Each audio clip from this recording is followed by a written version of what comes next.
যদি মনটো কুঁৱলীৰে ভৰি থাকে তেতিয়াহ'লে পৃথিৱীখনকো ধোঁৱাৰে আৱৰি থকা যেন লাগে।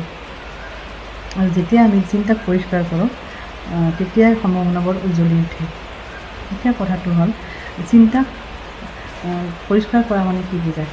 চিন্তাক পৰিষ্কাৰ কৰা মানে কোনো ধ্যান ধাৰণা সলনি কৰা নহয়।